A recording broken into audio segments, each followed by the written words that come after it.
Muitas pessoas leem a Bíblia como um livro de histórias antigas, mas ignoram que por trás de cada capítulo há mensagens codificadas que atravessaram milênios sem serem percebidas. Segredos escritos antes mesmo de Moisés nascer, selados em genealogias, profecias e até na estrutura do corpo humano. Talvez você já tenha sentido que Deus queria lhe mostrar algo, mas as páginas pareciam comuns demais. E se eu lhe dissesse que Gênesis 5 contém uma frase profética sobre a cruz, que Isaías 53 esconde, letra por letra, o nome de Jesus, que o DNA humano carrega a assinatura do Criador?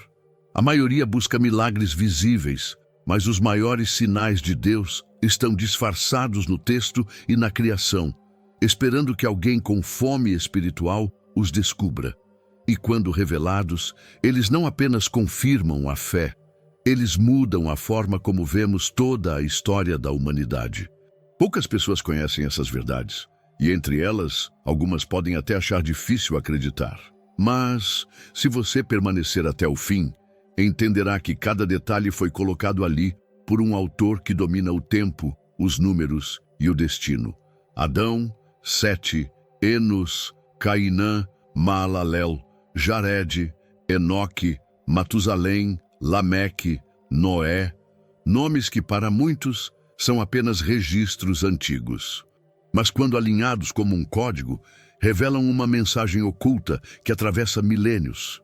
O homem será mortal e sofrerá dor, mas o Deus bendito descerá, ensinando, e sua morte trará desespero e consolo. Em Gênesis 5, a genealogia se torna mais do que uma lista. Ela é um mapa profético que aponta para a cruz escondida antes mesmo de Isaías 53 ser escrito. O mais intrigante é que esta mensagem não depende de interpretações modernas. Está enraizada no próprio significado original dos nomes. Cada termo hebraico carrega uma carga simbólica, quase como se o DNA da história humana tivesse sido codificado com o nome de Deus desde o princípio. Aqui, vemos como a criação do homem, moldada do pó da terra, já trazia, em seus primeiros pais, um anúncio da redenção. Imagine um pergaminho antigo enrolado por séculos que só agora começa a se abrir. É assim com Gênesis 5. O texto, que muitos leem rapidamente, contém uma profecia tão clara que, ao descobri-la, é impossível não sentir o peso de Isaías 53 ecoando. Ele foi ferido por nossas transgressões. A cruz, velada nas letras, se ergue já nos primeiros capítulos da história humana. Esse tipo de revelação nos lembra que a Bíblia não é um amontoado de histórias isoladas, mas um único enredo escrito pelo mesmo autor. O código hebraico que liga Gênesis 5 à morte e ressurreição de Cristo mostra um número perfeito, o 49, como um fio condutor que une começo e fim, Gênese e Apocalipse. É como se cada nome fosse uma batida de um relógio profético, medindo o tempo até o retorno de Cristo. Mas por que Deus esconderia a mensagem assim? Talvez para que fosse descoberta no tempo certo. Assim como Daniel 9 fala das 70 semanas, que só fazem sentido quando olhadas à luz do ministério de Jesus, Gênesis 5 permanece em silêncio até que os olhos espirituais sejam abertos.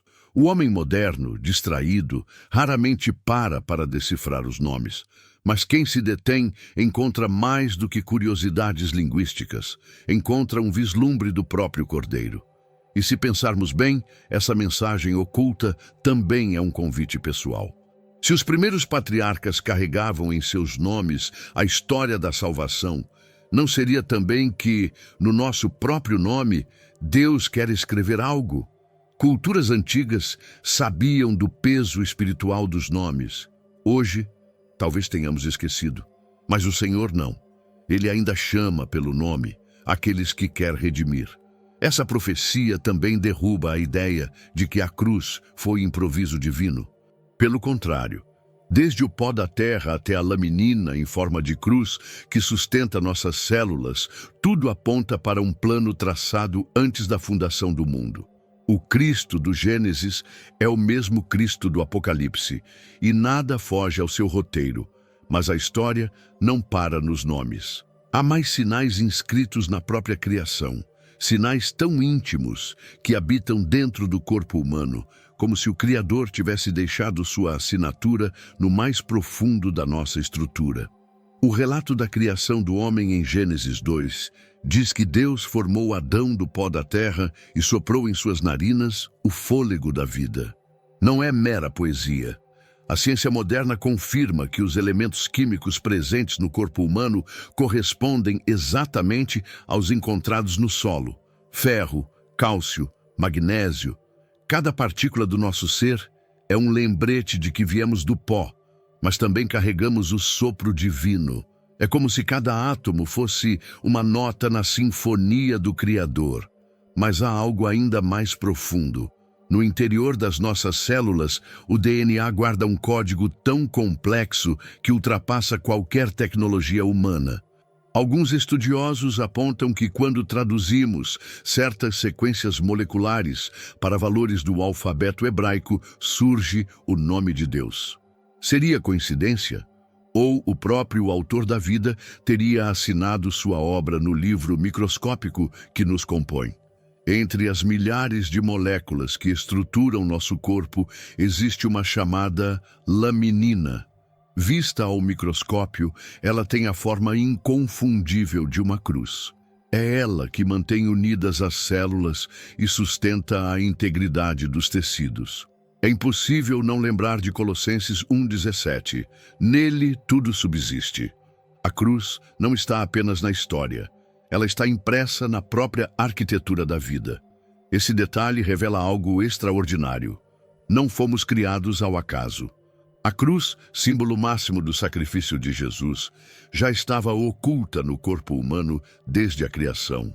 Assim como Isaías 53 antecipou o cordeiro que seria moído pelas nossas iniquidades, a laminina e o código do DNA declaram silenciosamente que pertencemos a um Criador que nos sustenta e nos redime.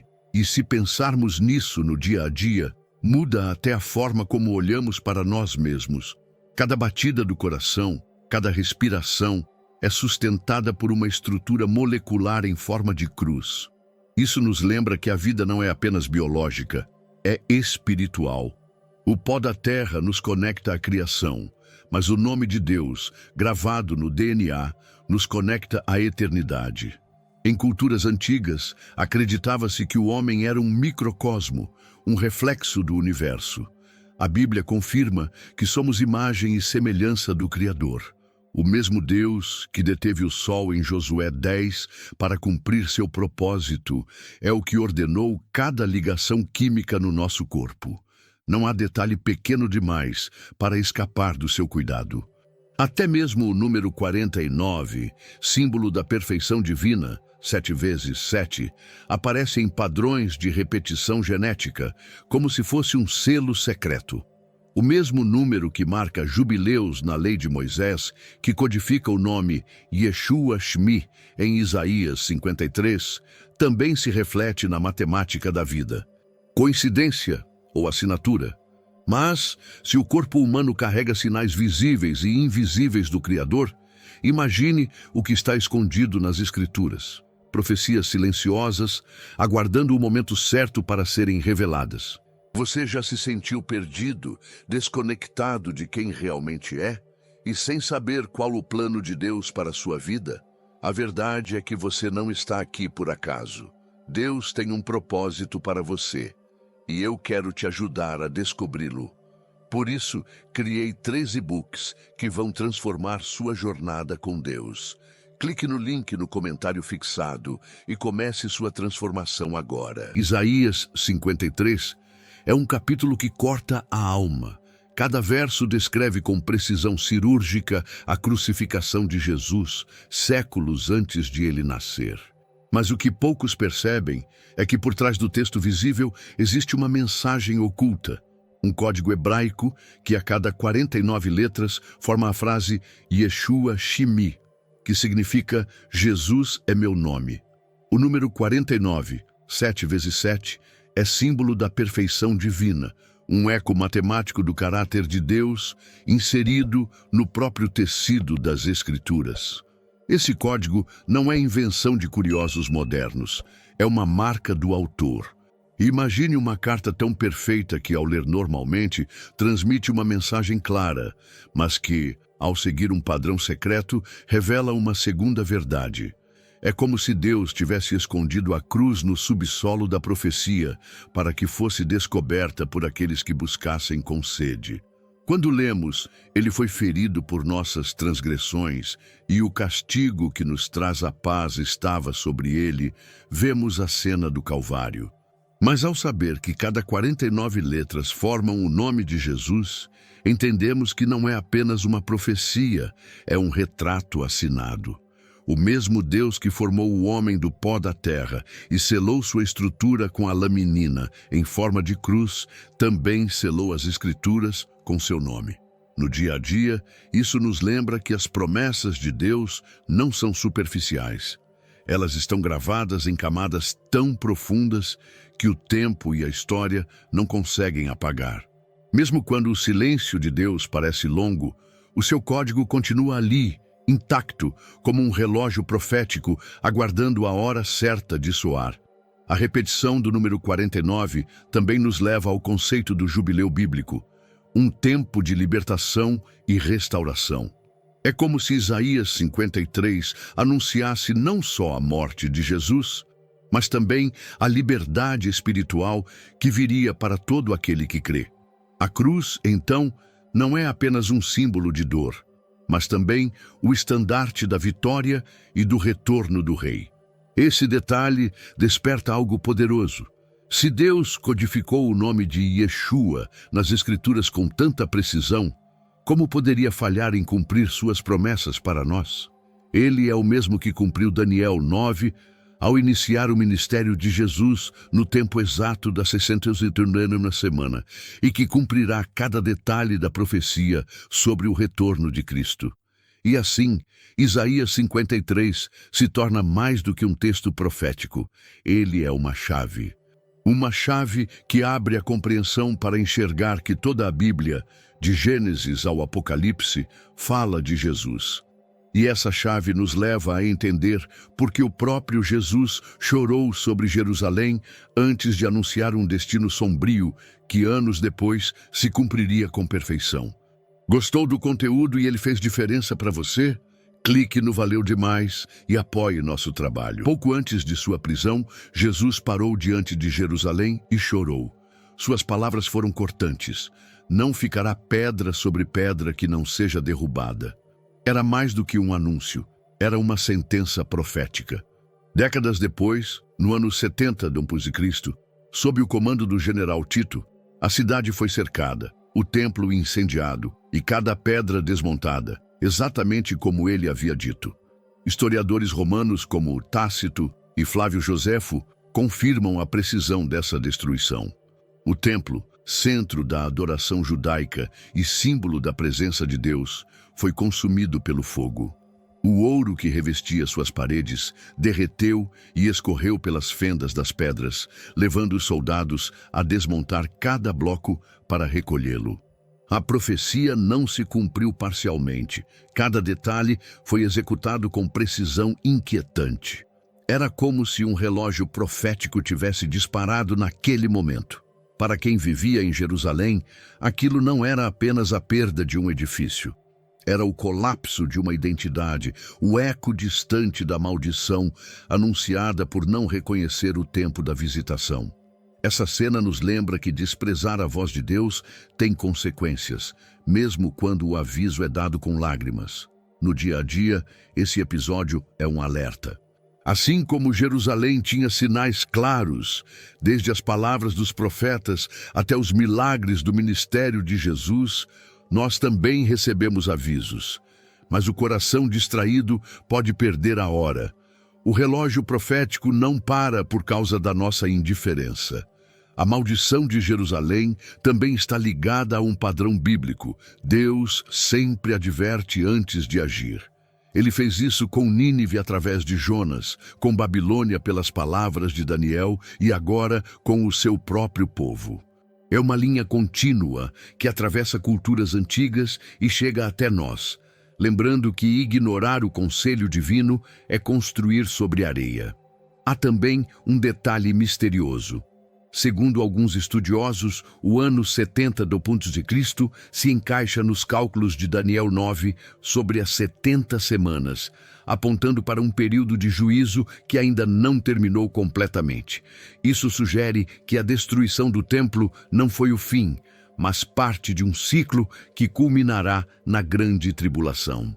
E se essa profecia cumprida serve como prova da precisão de Deus, então podemos estar certos de que outras, como o retorno de Cristo, também se cumprirão no tempo exato. Assim, a história de Jerusalém não é apenas um registro antigo. É um lembrete vivo de que o próximo evento no calendário profético já pode estar se aproximando. E, curiosamente, o cumprimento literal dessa sentença abre espaço para uma das passagens mais enigmáticas da Bíblia, onde o tempo, por um momento, pareceu parar. Josué 10 descreve uma das cenas mais intrigantes da Bíblia. No calor da batalha, Josué clama a Deus e o sol e a lua se detêm. Sol, detente sobre Gibeão, e tu, lua, sobre o vale de Ajalon. E assim foi. O dia se prolongou até que Israel derrotasse seus inimigos. A narrativa afirma que nunca antes nem depois houve dia como aquele, em que o Senhor atendeu assim à voz de um homem. No século XX, surgiu um relato atribuído a Harold Hill sobre cálculos astronômicos da NASA que teriam encontrado uma lacuna de 23 horas e 20 minutos no relógio do espaço. Segundo ele, essa diferença corresponderia ao dia prolongado de Josué, somado aos 40 minutos do retrocesso solar no reinado de Ezequias, 2 Reis 20. Embora o relato seja questionado, a própria ideia fascina. O tempo, criação de Deus, sendo ajustado pelo próprio Criador. O episódio de Ezequias é igualmente surpreendente. Como sinal de cura e restauração, Deus fez a sombra recuar 10 graus no relógio solar, o equivalente a 40 minutos, duas intervenções divinas distintas, mas que juntas completariam exatamente 24 horas, um dia inteiro extra na história. É como se o relógio profético tivesse dado uma pausa estratégica. Culturas antigas, como incas, egípcios e chineses, têm registros orais e escritos que falam de dias anormalmente longos ou noites prolongadas. Seriam ecos do mesmo evento? Esses relatos paralelos reforçam a ideia de que o acontecimento bíblico não foi uma metáfora, mas um fato histórico que deixou marcas universais. No cotidiano, essa história nos lembra que Deus não está limitado pelas leis que criou. Quando o propósito exige, ele pode parar o sol, abrir o mar ou mover montanhas. E se ele fez isso por Israel no campo de batalha, o que não faria por aqueles que confiam no seu nome? O Criador do tempo sabe exatamente quando acelerar ou desacelerar a nossa caminhada. A narrativa de Josué também é um lembrete sobre cooperação divina. O milagre só aconteceu enquanto o povo lutava. Não foi um chamado para esperar passivamente, mas para agir com fé. O mesmo princípio se aplica hoje. A vitória espiritual muitas vezes requer que marchemos enquanto Deus segura o inimigo. Esse dia perdido, ou talvez encontrado, é uma prova de que o céu e a terra trabalham em conjunto quando a vontade de Deus está em jogo. Um momento em que a ordem cósmica foi temporariamente interrompida para cumprir um propósito eterno. Mas se o tempo pode ser manipulado por Deus, não é de estranhar que até os números que ele deixa nas profecias possam ser distorcidos por mãos humanas. E isso nos leva a um dos mistérios mais polêmicos do Novo Testamento. Por séculos, o número 666 foi sinônimo de medo e mistério. Apocalipse 13 o apresenta como o número da besta, associado ao domínio do mal nos últimos dias. Mas manuscritos antigos, como o Papiro 115, revelam algo surpreendente. Em algumas cópias originais, o número não era 666, mas 616. Essa variação, confirmada por estudos da gematria hebraica, liga o enigma ao nome Neron César, o imperador romano que perseguiu ferozmente os cristãos. A gematria, sistema numérico das letras hebraicas e gregas, mostra que tanto 666 quanto 616 podem se referir a Nero, dependendo da grafia usada. Isso levanta a possibilidade de que copistas do século V tenham ajustado o número para associá-lo de forma mais clara ao anticristo esperado, fortalecendo o simbolismo da profecia. A mudança, intencional ou não, alterou séculos de interpretação.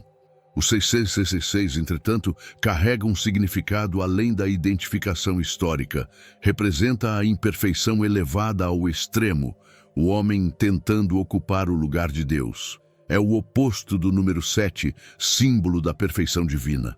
É a tentativa de construir um reino sem a presença do Criador, repetida desde Babel até os impérios modernos. Essa reflexão tem aplicações práticas.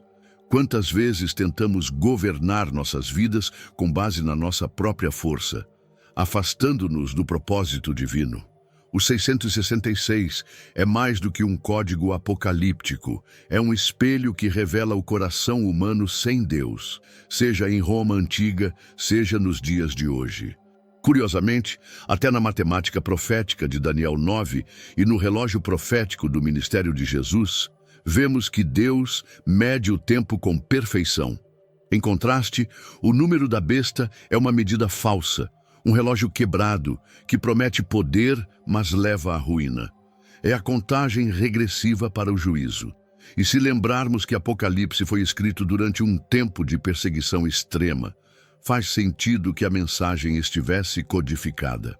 Assim como o código hebraico em Isaías 53 escondia o nome Yeshua Shmi, o número da besta escondia o nome do opressor, para que os fiéis entendessem sem dar munição aos inimigos. Essa discussão mostra que nem tudo o que herdamos como verdade veio intacto. É preciso voltar às fontes, examinar manuscritos, entender o contexto histórico.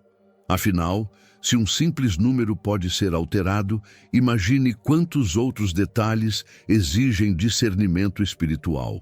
E é justamente esse discernimento que será crucial para compreender uma das profecias mais exatas e complexas de toda a Bíblia, a contagem das 70 semanas de Daniel. Daniel 9 contém um dos cálculos proféticos mais precisos da Bíblia. As 70 semanas, que representam 490 anos na contagem hebraica. Segundo o anjo Gabriel, a contagem começaria com a ordem para restaurar Jerusalém e se estenderia até a vinda do ungido.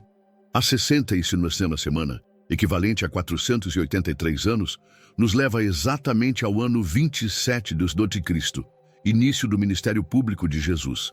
No meio da 700ª semana, por volta do ano 31 depois de Cristo, ocorre a crucificação. É impressionante perceber como o relógio profético não erra nem um dia. O ministério de Cristo se encaixa perfeitamente na previsão. Isso confirma que a história não segue ao acaso, mas caminha segundo um roteiro escrito pelo próprio Deus. Mas algo ainda está pendente. A última semana, os 7 anos finais, ainda não se cumpriu totalmente. Muitos estudiosos veem nela a grande tribulação, um período em que a fé será testada como nunca antes.